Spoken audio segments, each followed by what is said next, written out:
moving on. Let's battle Goldust. And then this puts us as the number one contender to the Intercontinental Championship and the first big milestone, really of two big milestones in this challenge mode. It's a fairly quick play, you know.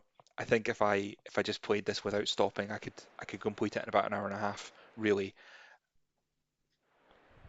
it's not a it's not an arduous climb to the top of the pyramid. I'm going to get out of the ring. I just want to do something a little bit different, I think. Oh man, that immediately backfired. That immediately backfired. I'm going to pay for this, aren't I? My hubris. I'm going to... I just wanted to do something a little bit different to start the match, you know. I just wanted to get off to a wild start. Okay.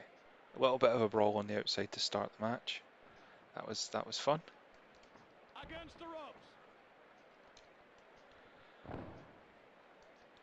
A weird start. I concede that was a weird thing to do, but I just wanted to break up the format a little bit, break up the... I'm trying to do different things, you know. I'm trying to explore every corner and nook and cranny of this game before I move on. Done a little bit of brawling on the outside, done a little bit, you know, I've done cage matches up the wazoo. I haven't done a tag team match. Maybe I should play a big tag match before I go. You know, maybe I could set up some kind of, this is for the tag team championships tournament or something, and do it that way.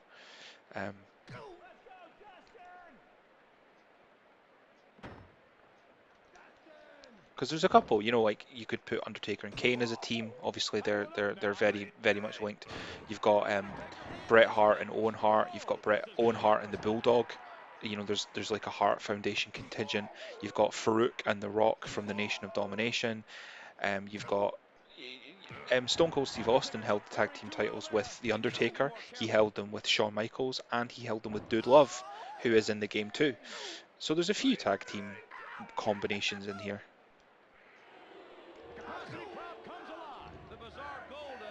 D-Generation X, Shawn Michaels and Triple H. So there's, yeah, at least 4 tag team combinations. You could have like a little mini tournament to crown some tag team champions.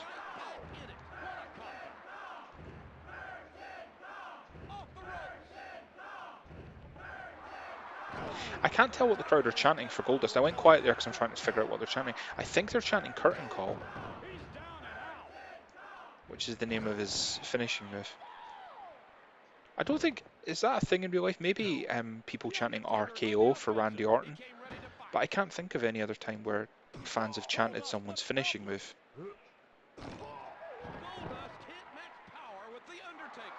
No, he can't. Speak of the devil, there's the RKO there. And another, why not?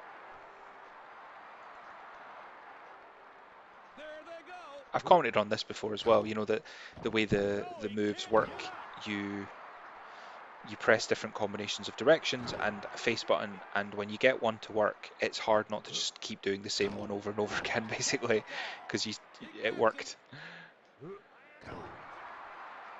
There's not that many moves. I've paused to look at the move list a lot less so far with the Undertaker as I did with Stone Cold, but you can see that there's not that many variations really of moves, and they're all kind of moves we've seen now at this point.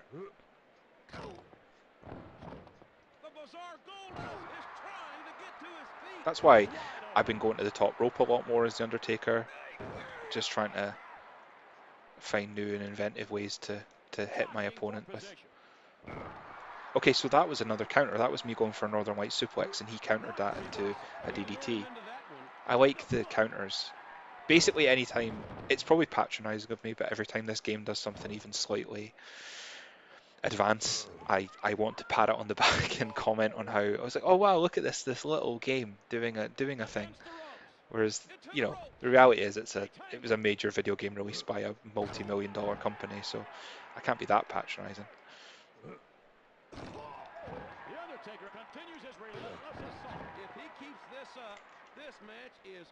Okay, I just want to hit something here.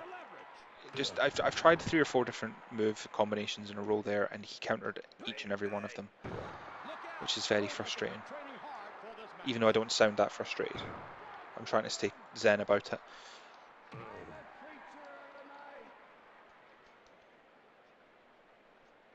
Been one of my harder opponents so far, I would say. He's put up a decent fight as the bizarre one.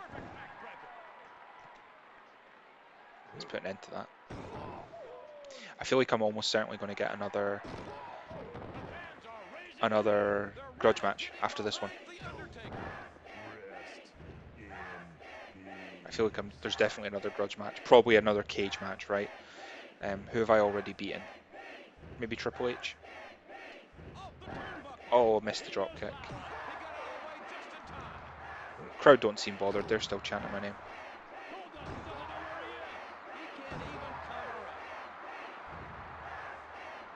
Oh,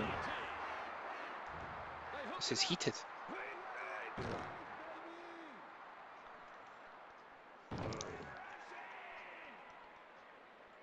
He's putting up a decent fight. I think this will probably put me, if not in yellow, very close to it. No, that's pretty yellow. Feeling the pressure a little bit here. Maybe I should stop messing around and just beat the guy.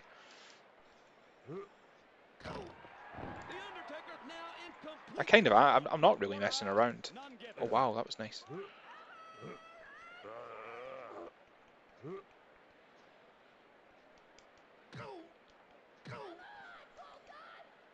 Okay. I've gone quiet because of the panic. There we go. Big power slam. I've got a little bit of momentum now.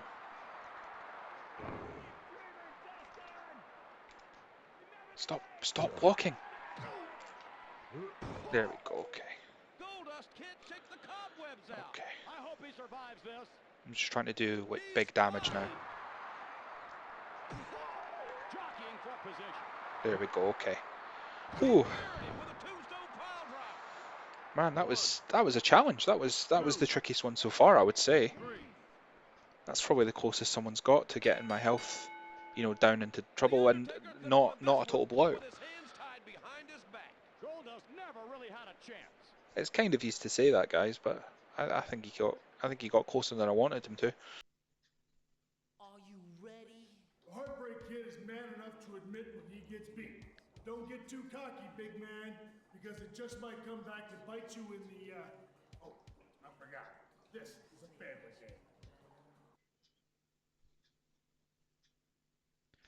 Alright, I did predict another grudge match after that one, and I said I thought it might be Triple H, but turns out it's his DX mate, Shawn Michaels. So we'll beat Shawn Michaels quickly, and then I think we're up to the Intercontinental Championship, which is very exciting. Obviously, a title the Undertaker never held in real life. Welcome to the World Wrestling Federation for over.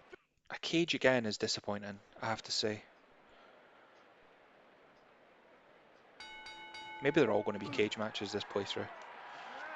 I think if it's picking at random, then it's not like, it'd be nice if it alternated, you know, one weapon match, one cage match, one weapon match, one cage match. That'd be nice. They probably don't need notes on this game. It's been out for a while. They probably don't need my feedback, but it would have been nice if it had alternated.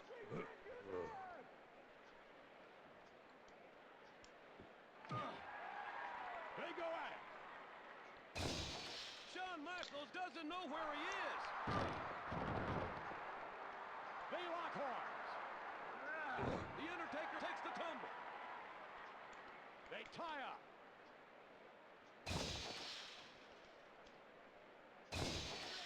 The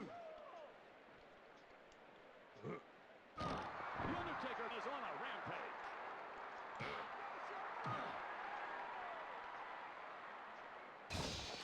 Shawn Michaels is out on his feet. Sorry, I've gone quiet again. I was just focused on hitting him and trying to think of different stuff to do. I'm trying to vary up my moveset a little bit. There we go. It's a couple of different moves in a row.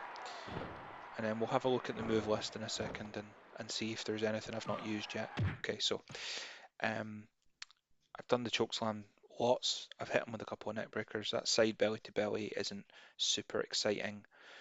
What's a front face DDT?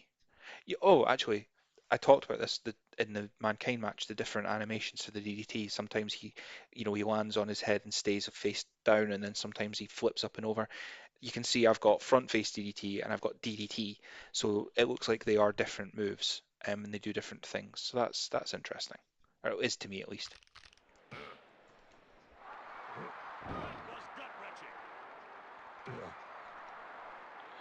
That was a nice move by Shawn Michaels, just nip up and then headbutt me in the face.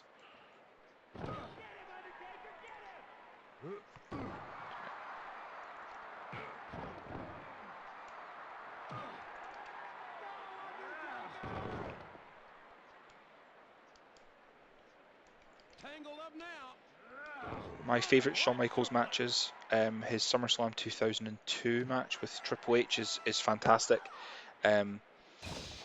His performance in the Team Austin, Team Bischoff Survivor Series match in 2003, I think is one of the greatest babyface performances of all time. I think it's just sensational.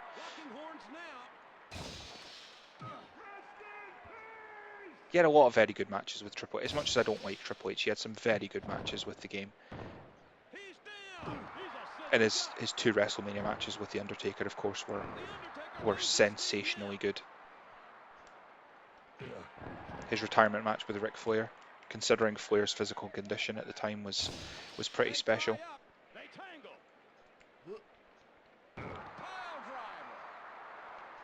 And his matches with Kurt Angle. It's the Heartbreak Kid live and in your face. I don't think Shawn Michaels had bad matches with anyone. I can't think of a single bad Shawn Michaels match, honestly, other than when he went to Saudi Arabia and had that tag team match it was him and Triple H versus The Undertaker and Kane in the 2010s, the late 2010s, years after his retirement.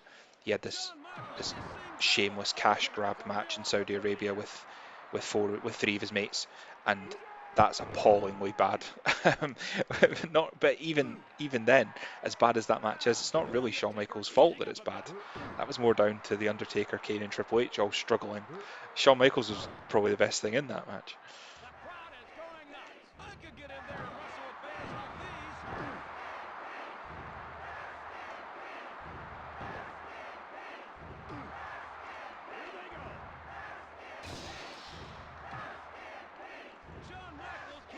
Both these men, just by virtue of being very good friends with Triple H in real life, really are very heavily involved in WWE's management these days. They're basically high-level executives. Shawn runs NXT, the development and training production, and The Undertaker's very involved backstage. I get the feeling he's at a lot of shows these days in a sort of advisor, mentor kind of capacity, giving feedback and advice to a lot of the superstars of today, which is very nice of him to give up his time like that. Good stuff. Okay guys, thank you very much for joining me so far on this playthrough. I'm now up to the Intercontinental Championship belt.